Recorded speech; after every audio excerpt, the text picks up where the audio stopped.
So is there something that you see that you believe that IEP team leaders would do well to avoid when they write IEPs? So let me first say that I think writing an IEP is not a simple task. It's not just writing the book that I referred to earlier, you're actually editing the book most likely, because you're getting input from many different people who all write in very different ways.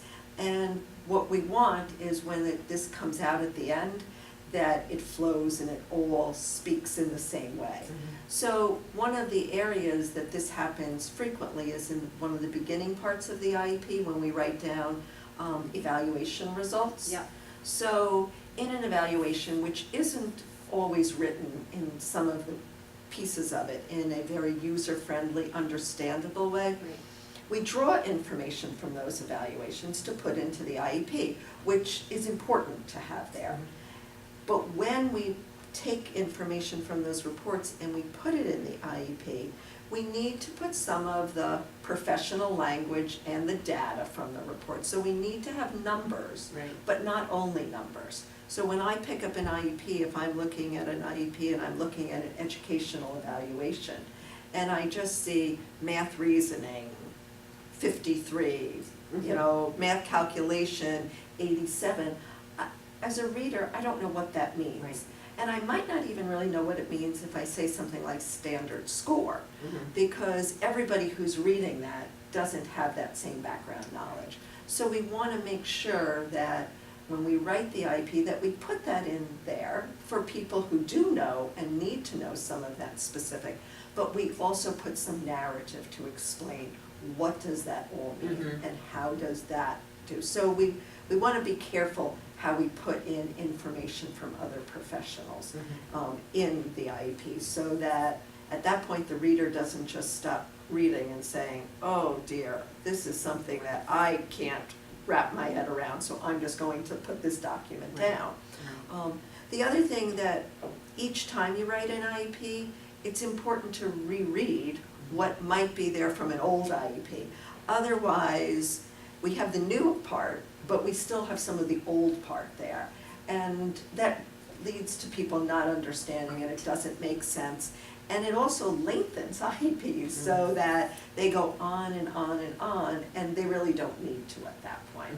So you want to read carefully what's new, what's old, and if we leave in old, which sometimes it might make sense, connect it to the new. As to say, so when we did this evaluation, 3 years later when we did it, why we chose what instruments we chose, or how might there be a difference in one result versus the other. So we want to be really, really careful what's there. And then I think one of the other pieces that is really important for a team leader to look at carefully is in the present levels of educational performance, where we write, which is known as PLEP A and PLEP B, which is jargon to most people. When we write down what accommodations are needed, that has to be specific, not just vague, like sit the student away from distractions. Well, what's distracting to me may be very different than what's distracting to you. And so one teacher won't know that compared to another teacher. So we need to be really specific in there. And when teachers are giving us input as to what accommodations would be helpful, we want to ask them to be clear. Teachers really know, but if we don't take the time to get that from them and write it specifically, the teacher the next year won't have the slightest idea. Right, and I love this kind of frame, like as I'm listening to you speak, Faye, I'm thinking about, person who writes the IEP as editor, as the one who says, I have all this good information, but if I were to read this, as an educator or as a parent or as a new teacher, how would I know what to do? How would I know what that means? Right, and that to me is the team leader's role, is to pull that all together so that this story has meaning and it's going to engage readers so that they want to say, this story will be important for me to know. I'm going to have 180 days with this student. And I'm an educator. I want things to go well. I want this student to learn. So this is a great document. I'd like teachers to wish they had this document for every student. Right. Versus like, oh, here's this big, long document, I'm not quite sure why they gave it to me and what I'm supposed to do with it. Oh, yeah, that would be, wouldn't that be a good Yeah, day yeah. when everybody gets an IEP and says, wow, something that really helped me. That's right. Yeah. That's right. To make my job easier, not Right, harder. right, or busier, right. Yes. Do you have any additional thoughts or suggestions to leave us with? Well, one of the things you just said, I think, is an important suggestion for the team leader, whoever is handing in that IEP, to read it over first. To take the time, although there is really no time, and everyone understands that, but before you pass it along to whomever has to sign it, for it to be sent out to a family, read the document over. Make sure that your intent and what you heard in that meeting really comes alive in that document. And if it doesn't, fix it. Because that additional, even if it's 15 minutes to a half an hour, makes all those other hours that happened before that much more worthwhile. And I think that's really important. And I think the other piece, other than reading the whole thing, is that to make sure that each piece of the IEP, standing alone, has meaning. So you may have a teacher who might read the whole IEP, but is really referencing the PLEP. There I go using the acronym, Sure. but is referencing the PLEP to remind them, okay, let me remind myself, what are the accommodations that I need to be doing for this student? And so they might just read just that part, but it should be able to clue them in as to what is that student's disability? And what would, if I do this, what are the goals that I hope to achieve? Right. So it wants to be strong standing alone, but still make you interested to check out the other parts. Right. So I think those are some of the important things that I think people can walk away from an IEP saying, so that they say that this document has meaning. It's not just there because some regulation said it needs to be there. And then we can really say to families, this is a living document. You know, I think I really take heart in that term, this is a living document, that it's capturing who your child is now in this moment of time and what we're going to work on.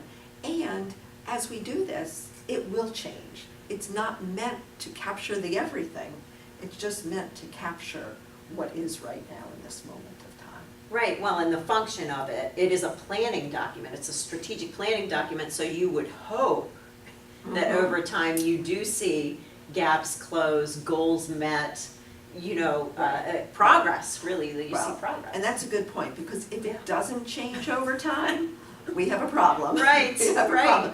If when you look at those accommodations, if they stay the same year after year from when the child's in 2nd grade to 10th grade, I might want to be saying, boy, let me look at the previous goals, let me look at the progress reports. I mean, we didn't talk about Right. progress reports, but those are another important element that I would say would inform the next IEP. That I don't know how often people come to an IEP with the progress reports from the last year, but that would be an important thing, because that would inform what happens next. But if all of those things aren't changing from time to time, we're not doing what that child needs us to do. Right, and the team leader is really positioned to look at all of those things in a more objective way than perhaps the individual people who are writing each of the goals or each of the progress reports. Absolutely, and that's why there is such a position. Yeah, they Because can it's find the not just, story. it's not, in my view of the world, it's not just a facilitator of the meeting, although that's an important role.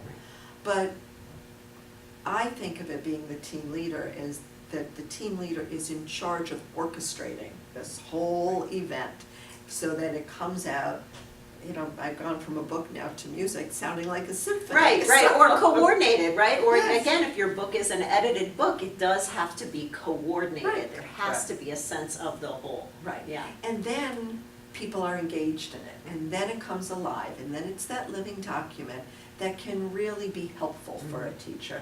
And for a parent to feel, gee, the educators in my child's life know my child, and they know what they're doing and why they're doing it, and I'm going to know when what they're doing is working or when it's not working. Right. So then we've connected all the dots, and then we have the success story that an IEP should be. Wow. Well, So, thank you so much for sharing this. I really looked forward to this conversation, and it was everything I hoped for. well, and thank you for talking about such an engaging, wonderful topic as IEPs, and our students really need us to feel that way, that they are engaging in meaningful documents, so thank you. I agree.